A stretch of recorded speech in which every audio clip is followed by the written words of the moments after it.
Hello दोस्तों, welcome to I S P C S home. दोस्तों, ये वीडियो मैं एनसीईआरटी क्लास 7 साइंस का वीडियो लेकर आया हूँ। इसमें जो है से जो आगे के चैप्टर है उसको मैं करवाऊंगा। इससे पहले मैंने 6 चैप्टर तक करवा दिया है क्लास 7 का साइंस, और क्लास 6 का जो है हिस्ट्री और साइंस जो है वो मैंने कंप्लीट करा दिया है एनसीईआरटी का।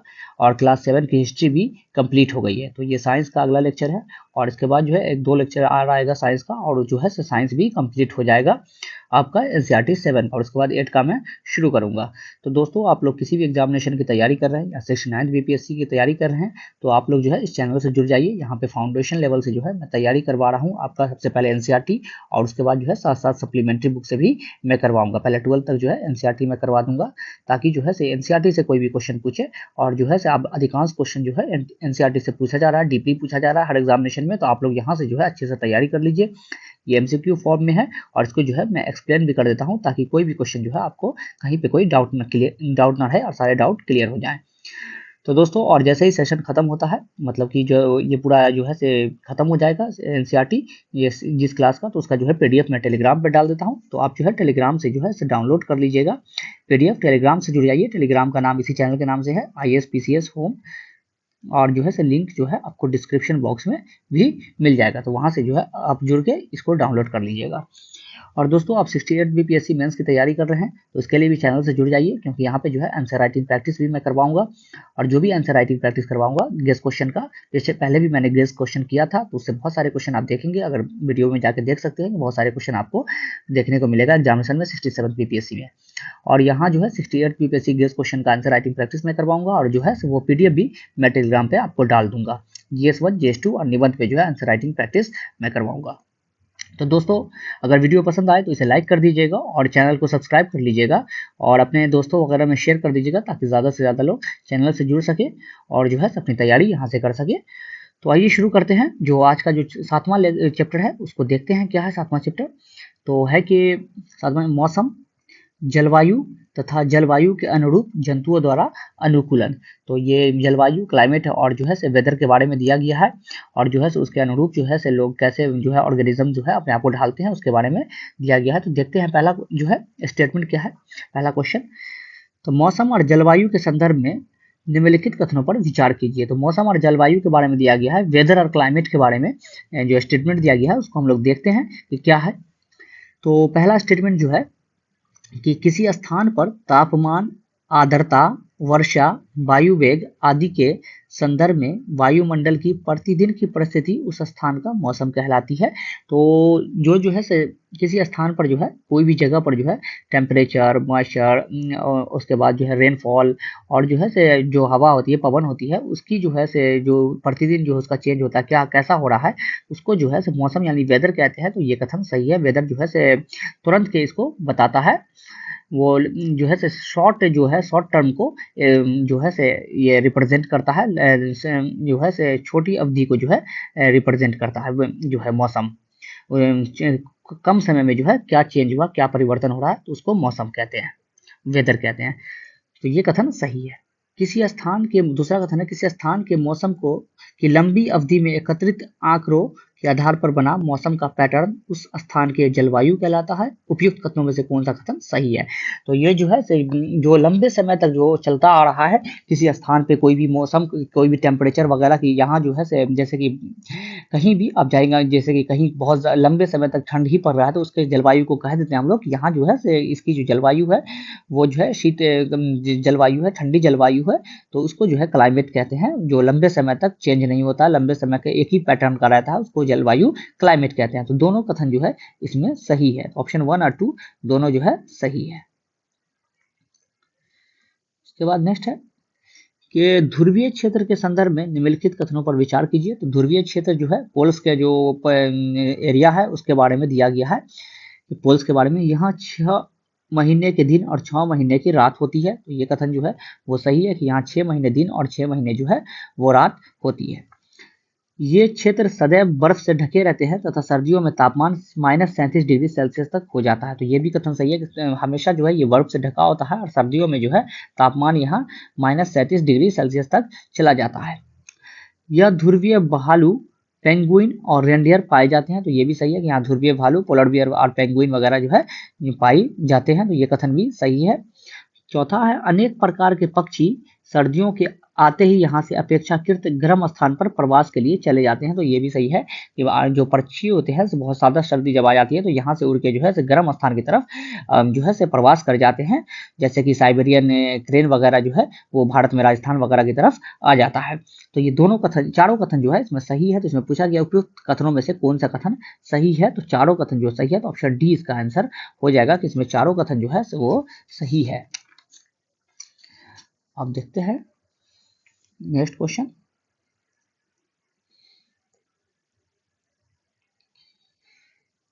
नेक्स्ट है कि उष्ण कटिबंधीय क्षेत्र के संदर्भ में निम्नलिखित में से कौन सा कथन सत्य है। तो उष्ण कटिबंधीय क्षेत्र के बारे में कहा गया है, ट्रॉपिकल जो है रेन फॉरेस्ट जो एरिया है उसके बारे में कौन सा स्टेटमेंट जो है सही है। तो पहला है कि इन क्षेत्रों की जलवायु सामान्यतः गर्म होती है, तो ये सही है कि इस क्षेत्र की जो जलवायु है जो सामान्यतः है वो ऑलमोस्ट गर्म ही होती है, तो ये कथन सही है। इस क्षेत्र में प्रचुर मात्रा में वर्षा होती है, तो ये भी सही है कि इस क्षेत्र में जो है बहुत भारी मात्रा में वर्षा होती है, तो ये कथन भी सही है। ये मध्य रेखा वगैरह के आसपास के क्षेत्र को भी पाया जाता है। नेक्स्ट है उष्ण कटिबंधीय वर्षा वन भारत में पश्चिमी घाट और असम में पाए जाते हैं, तो ये भी सही है कि ट्रॉपिकल रेन फॉरेस्ट जो फॉरेस्ट है वो पश्चिमी घाट और असम के क्षेत्र में जो है से पाए जाते हैं, तो ये भी कथन जो है सही है। तीसरा, लॉयन टेल्ड लंगूर दाढ़ी वाला एप पश्चिमी घाट की वर्षावन में पाया जाता है, तो लॉयन टेल्ड लंगूर होता है एक तरह का जानवर है, ये एक तरह का बंदर है और ये जो है पश्चिमी घाट के वर्षावनों में पाया जाता है, तो ये भी कथन सही है। तो इसमें चारों कथन जो है वो सही है, तो इसका जो आंसर हो जाएगा वो हो जाएगा ऑप्शन डी।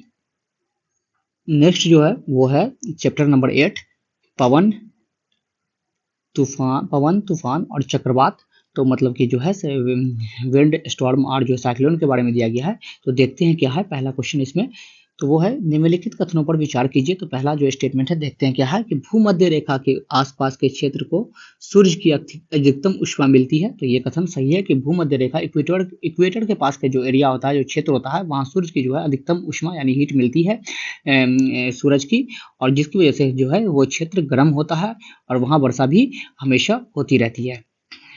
नेक्स्ट है स्टेटमेंट भूमध्य रेखा के दोनों ओर से 0 से 30 डिग्री अक्षांश की पट्टी के क्षेत्र में वायु भूमध्य रेखा की ओर गतिशील होती है, तो ये भी कथन सही है कि जो भूमध्य रेखा का जो है क्षेत्र ये भूमध्य रेखा है, तो 0 से 5 डिग्री का जो क्षेत्र होता है उत्तरी और दक्षिणी अक्षांश में, तो ये क्या होता है कि आपको निम्न वायु दाब का होता है जिसकी वजह से जो है 30 डिग्री जो है अक्षांश की तरफ से जो है हवा जो है से उच्च वायु दाब की हवा जो है इसकी तरफ बहती है, तो ये कथन जो है सही है, ऑप्शन 2 भी सही है। नेक्स्ट है 30 से 60 डिग्री अक्षांश के क्षेत्रों के असमान रूप से गर्म होने के कारण पवन का प्रवाह 60 डिग्री अक्षांश से 30 डिग्री अक्षांश की ओर होता है, तो ये कथन गलत है क्योंकि जो है पवन का जो है यहाँ जो है सूरज की किरणें तिरछी पड़ती है जिसकी वजह से जो है 60 डिग्री अक्षांश से 30 डिग्री अक्षांश की तरफ नहीं बल्कि 30 डिग्री अक्षांश से जो है 60 डिग्री अक्षांश की तरफ जो है पवन का प्रवाह होता है, तो ये कथन जो है वो गलत है। तो इसका जो आंसर हो जाएगा वो हो जाएगा ऑप्शन 1 और 2। पूछ रहा है कौन कथन सही है, तो कथन जो है 1 और 2 सही है। नेक्स्ट है कि पवन प्रवाह के संदर्भ में निम्नलिखित कथनों में से कौन सा कथन सत्य है। तो जो हवा बहती है पवन का जो प्रवाह है उसके बारे में जो है से कौन सा कथन सही है स्टेटमेंट देखते हैं। तो पहला स्टेटमेंट है शीतकाल में पवन की प्रवाह की दिशा स्थल से समुद्र की ओर होती है, तो शीतकाल में जो है से जो हवा की दिशा होती है वो स्थल से समुद्र की ओर होती है, तो ये कथन सही है। शीतकाल में जो है से समुद्र की हवा जो है वो गर्म होती है और जो आपकी जो स्थल की हवा है वो ठंडी होती है और वो समुद्र की तरफ बहती है, तो ये कथन सही है। और ग्रीष्म काल में जो है से स्थल की हवा गर्म हो जाती है और समुद्र की हवा जो है वो ठंडी होती है। नेक्स्ट ग्रीष्म काल में पवन समुद्र से स्थल की ओर बहता है, तो ये सही है, ये कथन सही है। नेक्स्ट है समुद्र से आने वाले पवन अपने साथ जलवाष्प लाता है जिसे वर्षा होती है, तो ये कथन भी सही है कि समुद्र से जो हवा आती है वो अपने साथ जो है वेपर लाता है और जो है इवेपोरेट हो जाता है और जिसकी वजह से जो है बारिश होती है बादल का फॉर्म लेके बाद। तो ऑप्शन तीनों ऑप्शन जो है इसमें सही है, तो इसका जो आंसर हो जाएगा वो हो जाएगा 1, 2 और 3। नेक्स्ट है कि त्वरित झंझावात और चक्रवात के संदर्भ में निम्नलिखित कथनों पर विचार कीजिए। तो जो बिजली कौंधती है, चमकती है और गरजती है, और जो है चक्रवात जो आता है, साइक्लोन जो आता है, उसके बारे में कहा गया है कि कौन सा कथन जो है इसमें सही है, तो उसके बारे में देखते हैं। कि वायुमंडल के उच्च स्तरों पर पानी के नीचे गिरते बूंदे और ऊपर उठती वायु परस्पर उच्च वेग से गति करते हैं, जिसमें त्वरित झंझावात का निर्माण होता है। तो ये कथन सही है कि जो पानी की बूंदे होती है तो बादल की जो फॉर्म में होता है, जब वो ये ऊपर उठ के जो है उसके बाद जो है जब गिरती रहती है, और जब नीचे से जो है वायु वो तेजी से बहता रहता है, और जब दोनों जो है से पानी की बूंदे और वायु जो है जिसमें जो है काफी वेग होता है, वो दोनों आपस में टकराते हैं, जिसकी वजह से जो है बिजली उत्पन्न होती है, और हमें जो है से जो है से ये सुनाई देता है बिजली का गरजना, और जो है से बिजली का चमकना जो है हमें दिखाई देता है दोनों के ये से घर्षण की वजह से, वायु और जो है से पानी की बूंदे। नेक्स्ट है चक्रवात का केंद्र एक शांत क्षेत्र होता है। तो ये भी सही है कि चक्रवात जहाँ से उठता है वो एक शांत क्षेत्र होता है, और जहाँ पर जो है से वायु दाब जो है पृथ्वी जब कम हो जाता है तो उसकी तरफ जो है से वो चक्रवात आता है। चक्रवात का जो है नेत्र वहाँ पर जो है एक शांत क्षेत्र होता है। तो ऑप्शन 2 जो है 1 और 2 दोनों इसमें सही है। इसका जो आंसर हो जाएगा वो हो जाएगा ऑप्शन सी, 1 और 2 दोनों। नेक्स्ट है कि चक्रवात के संदर्भ में निम्नलिखित कथनों में से कौन सा सही है। तो चक्रवात के बारे में दिया गया है कि कौन सा कथन सही है। तो साइक्लोन के बारे में, तो भारत का पश्चिमी तट चक्रवातों की प्रबलता और आवृत्ति दोनों ही संदर्भ में पूर्वी तट की अपेक्षा अधिक संवेदनशील है। तो ये कथन जो है कि गलत है। भारत का जो है से जो तटीय क्षेत्र है वो चक्रवात सारे तटीय क्षेत्र जो है वो अधिक संवेदनशील है, लेकिन उसमें भी जो है पूर्वी तट जो है ज्यादा संवेदनशील है साइक्लोन को लेकर। ये कथन जो है वो गलत है। पूर्वी तट ज्यादा संवेदनशील है वो बनिस्बत पश्चिमी तट के। दूसरा है अमेरिकी महाद्वीप में चक्रवात को हरिकेन और फिलीपींस तथा जापान में टाइफून कहते हैं। तो अमेरिकी महाद्वीप में जो है चक्रवात को हरिकेन और फिलीपींस में जो है फिलीपींस और जापान में जो है टाइफून कहते हैं। तो ये कथन भी सही है, ये कथन बिल्कुल सही है। तो ऑप्शन 1 2 जो है इसमें सही है। इसका जो आंसर हो जाएगा वो हो जाएगा ऑप्शन बी। नेक्स्ट है कि निम्नलिखित कथनों पर विचार करें। तो ये जो है स्टेटमेंट दिया गया है उसके बारे में देखते हैं कि कौन सा स्टेटमेंट सही है कौन सा गलत है। तो पवन के वेग में वृद्धि वायु दाब में वृद्धि करती है। तो ये कथन गलत है कि पवन के जो वेग में वृद्धि जो है वायु दाब में वृद्धि नहीं बल्कि वायु दाब में जो है वो गिरावट करती है। जो वायु दाब कम हो जाता है अगर पवन के वेग में वृद्धि होती है। तो पवन सदैव अधिक वायु दाब वाले क्षेत्र से कम वायु दाब वाले क्षेत्र की ओर गति करता है। तो ये सही है कि पवन जो है अधिक वायु दाब वाले क्षेत्र से कम वायु दाब वाले क्षेत्र की ओर गति करता है। तो ये कथन सही है। तो ऑप्शन 2 जो है इसका आंसर हो जाएगा। केवल कौन सही है? तो केवल 2 सही है।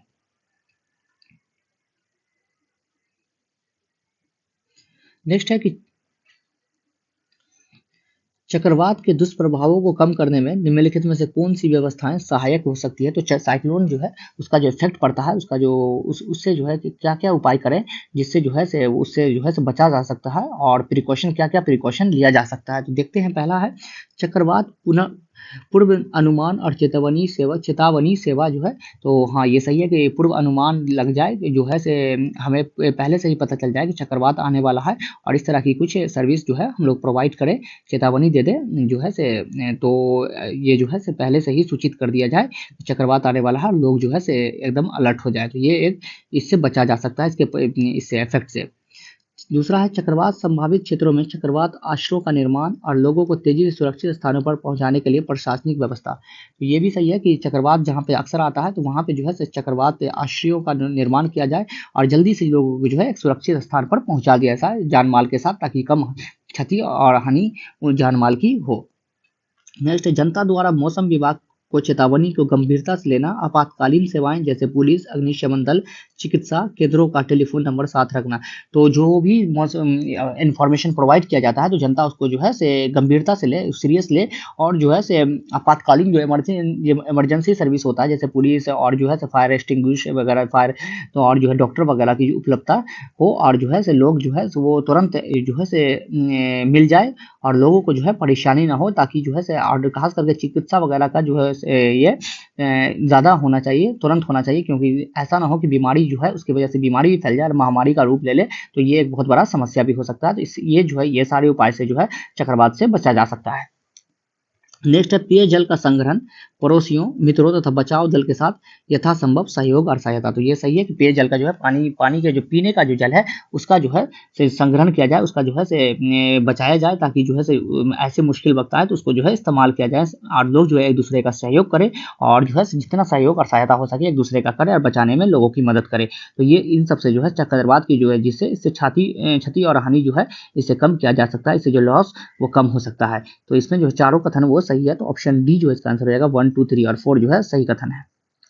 अब नेक्स्ट क्वेश्चन है, नेक्स्ट जो चैप्टर है वो है मृदा सॉइल के बारे में है। तो देखते हैं सॉइल के बारे में जो है वो कौन सा जो है दिया गया है इसमें। तो पहला है मृदा की परतें दी गई है, लेयर जो है सॉइल के लेयर दी गई है, उनकी विशेषताएं, उनका जो है से प्रॉपर्टीज दिया गया है कि किस सॉइल की जो है क्या जो है प्रॉपर्टीज हैं। तो पहला है शीर्ष मृदा अथवा ए संस्तर स्थिति, मतलब जो हॉरिजॉन्टल में जो वर्टिकल जो होता है तो वो शीर्ष मृदा जो है अपर मोस्ट लेयर जो है सॉइल का, और उसके बाद है ए हॉराइजन जो है ए संस्तर स्थिति।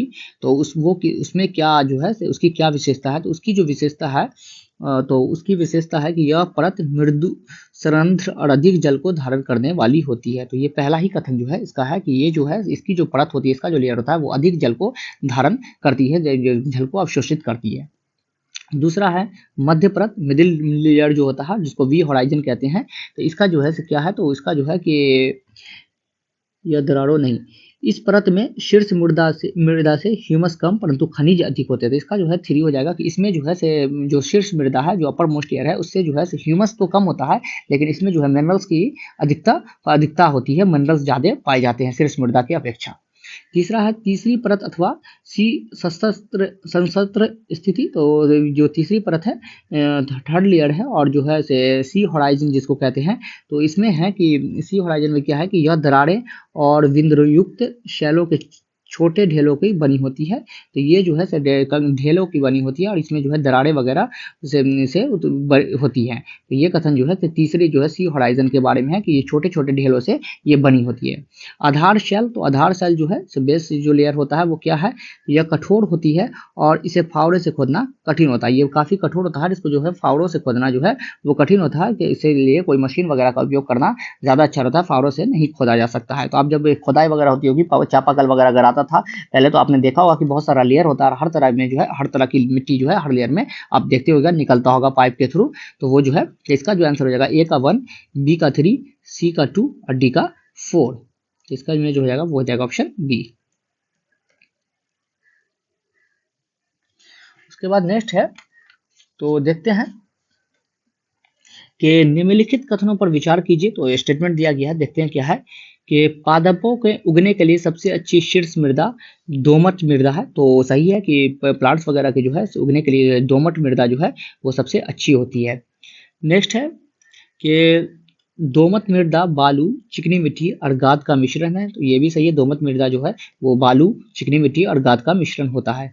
गाद कणों का अमाप साइज बालू और चिकनी मिट्टी के कणों के अमाप के बीच का होता है। तो ये भी सही है कि गाद जो है से बालू और चिकनी मिट्टी के कणों के अमाप के बीच का जो होता है उसको गाद कहते हैं, गाद कणों का जो अमाप होता है। बलुआई मिट्टी गेहूं, चना और धान उगाने के लिए उपयुक्त है। तो ये कथन गलत है, बलुआई मिट्टी जो है वो कपास के लिए उपयुक्त है और इसमें जो है से वाटर अवशोषित कर पानी को अवशोषित करने की क्षमता काफ़ी अधिक होती है। और ये चना, धान और गेहूं जो है वो आपको दोमट मिट्टी के लिए उपयुक्त है। तो ये कथन गलत है। तो इसका जो आंसर हो जाएगा 1, 2 और 3 इसमें केवल सही ऑप्शन बी। नेक्स्ट है कि किसी गर्म दिन के दोपहर में किसी खेत अथवा खुले मैदान में जमीन के ऊपर की वायु कंपदीप्त शिमर होती दिखाई देती है, ऐसा निम्नलिखित में से किसके कारण होता है। तो आपने देखा होगा कि जब गर्म होता है तो आप जाइएगा मैदान वगैरह में, तो वहाँ की जो है से ऊपर की जो वायु है वो परत जो होती है वो जो है शिमर होती दिखाई देती है, मतलब जो है झलकती फलकती रहती है, खिलती वगैरह आपको लगेगा कि ऐसा प्रतीत हो रहा है, लेकिन वहाँ पे जाइएगा तो वो स्थिर होता है, ऐसा कुछ नहीं होता। तो ये मिराज फॉर्मेशन होता है, इसको जो है मिराज फॉर्मेशन भी कहते हैं। मिराज होता है तो वो किस कारण होता है, तो वो होता है सूर्य के प्रकाश के परिवर्तन के कारण। ऑप्शन ए जो है इसका आंसर हो जाएगा। जो है रिफ्लेक्शन ऑफ लाइट के कारण जो है ये फॉर्म होता है, टोटल इंटरनल रिफ्लेक्शन होता है, जिसकी वजह से जो है ये चीज़ें उत्पन्न होती है।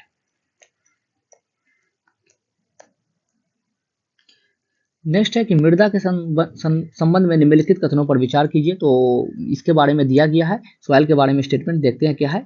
जल, पवन अथवा बर्फ के द्वारा मृदा की ऊपरी सतह का हटाना अपरदन कहलाता है। तो ये सही है कि मृदा का जो है से इन सभी कारकों के द्वारा, वाटर और एयर या बर्फ, इन सब की वजह से जो है से मृदा जब हटती है, ऊपरी परत हटती है, उसको अपरदन कहते हैं, इरोजन कहते हैं, सॉइल इरोजन। तो ये कथन सही है। पॉलीथीन रसायन पीरकनाशी मृदा को प्रदूषित करते हैं। तो ये भी सही है कि पॉलीथीन और जो है केमिकल वगैरह, फर्टिलाइजर वगैरह जो होता है वो मृदा को प्रदूषित करता है, पॉल्यूट करता है। तो ये कथन जो सही है, और उसको बंजर भी बनाता है। तो ये कथन सही है। तो ऑप्शन दोनों इसमें सही है। तो ऑप्शन सी जो है इसका आंसर हो जाएगा। अब नेक्स्ट है कि 10वां चैप्टर है जीवों में श्वसन। तो देखते हैं जो सांस लेते हैं, रेस्पायरेशन जो होता है जीवों में, ऑर्गेनिज्म में, तो उसके बारे में दिया गया है। तो पहला है, इस क्वेश्चन देखते हैं। दोस्तों अगर वीडियो अच्छा लग रहा है तो प्लीज़ लाइक कर दीजिएगा और चैनल को सब्सक्राइब कर लीजिएगा। इसके बाद 8 क्लास की एनसीईआरटी साइंस की शुरू में करूंगा, ये खत्म होते ही। तो देखिए पहला क्वेश्चन क्या है कि निम्नलिखित में से कौन सा पदार्थ हमारी पेशियों में संचित होता है जिससे ऐंठन होती है। तो किसकी वजह से जो है हमारे जो है से पेशियों में जो है से हमारे जो है मसल्स में जो है कौन सा जो है से इकट्ठा हो जाता है, और जो है जिसकी वजह से जो है हमारे जो है ऐंठन वगैरह होती है, हमको जो है तो कि ये किसकी वजह से थकावट भी होती है, ऐंठन भी होती है। तो ये कौन से पदार्थ की वजह से होती है। तो ये जो हो जाता है वो होता है आपको लैक्टिक अम्ल, लैक्टिक एसिड की वजह से जो है ऐसा होता है। जब हम लोग करते हैं एक्सरसाइज वगैरह करते हैं या जहाँ ज़्यादा दौड़ते हैं, तो हमें ऑक्सीजन लेने की जो क्षमता है उसके ज़्यादा ऑक्सीजन हमें चाहिए होता है, और जिसकी वजह से जो है हमारा बॉडी जो है मसल सेल्स जो है वो एनाएरोबिक बिना ऑक्सीजन की उपस्थिति में जो है से रिस्पायर करने लगता है, जिसकी वजह से जो है लैक्टिक अम्ल फॉर्म हो जाता है और वो हमारे जो है मांसपेशियों में बैठ जाता है, और जो है जिसकी वजह से हमें बाद में ऐंठन होती है। और जब हम लोग इस पे मसाज वगैरह करते हैं तो वो धीरे धीरे जो है वो खत्म होता है और हमें जो है रिलीफ मिलता है।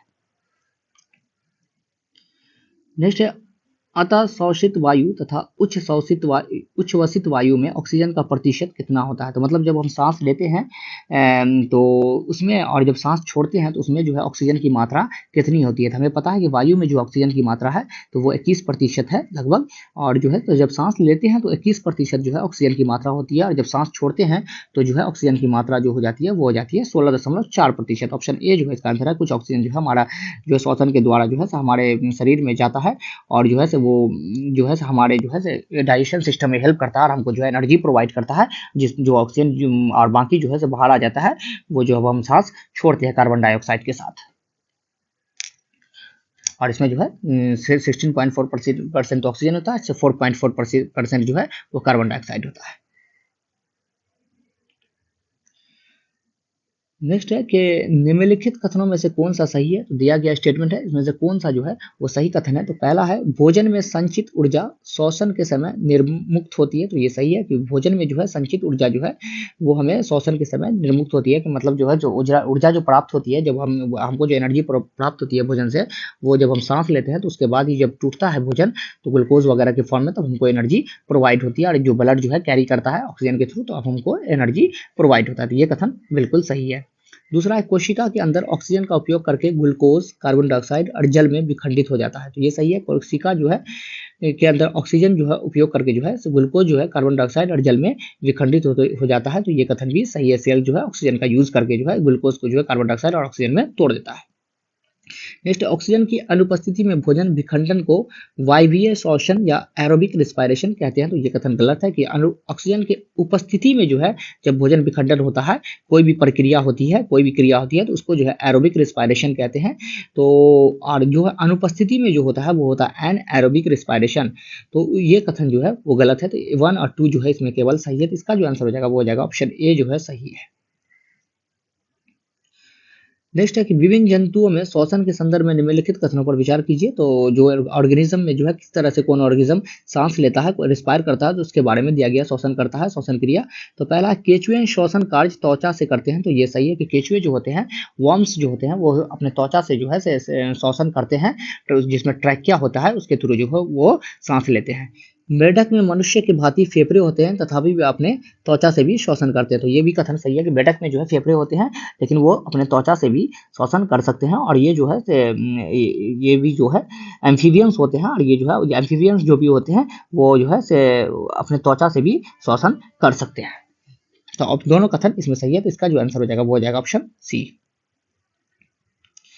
पहला कथन है, 5वां क्वेश्चन है, कथन और कारण दिया गया है। तो देखते हैं, श्वसन सभी जीवों के जीवित रहने के लिए अनिवार्य है। तो ये सही है कि सांस जो है, सांस लीजिएगा तभी आप जीवित रहिएगा, और जब सांस लीजिएगा तो हवा आपके अंदर जाएगी, ऑक्सीजन आपके अंदर जाएगा जो एनर्जी प्रोवाइड करेगा। अगर नहीं सांस लेंगे तो कोई भी जीव जीवित नहीं रह सकता बिना ऑक्सीजन के। दूसरा है, यह जीव द्वारा लिए गए भोजन से ऊर्जा को निर्मुक्त करता है। तो ये भी सही है कि यह जीव इसी वजह से जो है ये अनिवार्य है। तो जीव द्वारा लिए गए भोजन से ऊर्जा को निर्मुक्त करता है। तो कारण जो है कथन का व्याख्या यहाँ पे कर रहा है। तो ऑप्शन इसमें देखते हैं, तो ऑप्शन ए जो है इसका आंसर हो जाएगा। कथन व कारण दोनों सही है तथा कारण जो है कथन का सही व्याख्या करता है। अब यहाँ पर जो है से कॉलम ए दिया गया है, कॉलम बी दिया गया है, कौन जो है किस तरह का में काम आता है। तो पहला जो है यीस्ट जो होता है वो अल्कोहल बनाने में काम आता है। मशरूम वगैरह जो है यीस्ट का फॉर्म है, तो फंगस होता है एक तरह का। डायफ्राम, तो डायफ्राम क्या है, तो वो है वृक्ष गुहा। डायफ्राम जो है मध्यपट वृक्ष गुहा है। और तिलचट्टा, तो तिलचट्टा का क्या है, तो वो है श्वास रंध्र। ऑप्शन 5 पंदियां रंध्र होता है, स्टोमेटा होता है, मछली क्लोम गिल्स होता है। तो इसका जो आंसर हो जाएगा ए का 2 कहाँ है, तो ए का 2 बी ऑप्शन हो जाएगा, बी का 3, सी का 5, डी का 4 और ए का 1।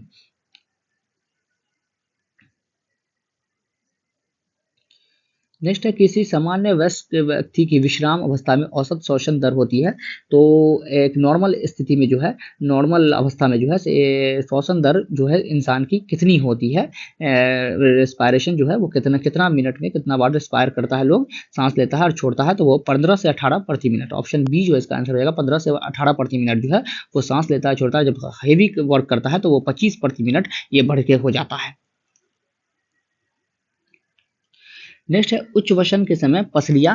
तो कुछ यहाँ पे कहा गया है कि उच्च वसन के समय जो है पसलियाँ क्या होता है। तो पसलियाँ जो है जब उच्च वसन हम करते हैं तो इसमें जो है पसलियाँ जो है वो नीचे की ओर गति करती है। ऑप्शन बी जो है इसका आंसर हो जाएगा। उच्च वसन मतलब हम जब सांस छोड़ते हैं तो ये पसलियाँ नीचे हो जाती है, और डायफ्राम जो हमारा होता है वो ऊपर की ओर हो जाता है। लेकिन जब हम सांस लेते हैं तो पसलियाँ जो है बाहर की ओर आ जाती है, ऊपर की ओर आ जाती है, डायफ्राम जो है वो नीचे की ओर आ जाता है। तो ये कथन जो है से ऑप्शन बी जो है इसका आंसर हो जाएगा। तो दोस्तों ये जो है अभी 10 चैप्टर तक मैंने आप लोगों को करा दिया, और उसके बाद का जो चैप्टर है वो मैं आगे जो है दूसरे लेक्चर में आपको करा दूंगा। और उसमें जो है दूसरा लेक्चर में जो है मैं आपको ये एनसीईआरटी जो है उसको कंप्लीट ही कर दूंगा 7th क्लास का। तो उसके बाद जो है से आपको 8th क्लास की एनसीईआरटी स्टार्ट हो जाएगी। तो दोस्तों अगर आपको वीडियो अच्छा लग रहा है तो इसे लाइक कर दीजिएगा और चैनल को सब्सक्राइब कर लीजिएगा। तो अभी के लिए फिलहाल इतना ही। Thank you, have a nice day, till then good bye.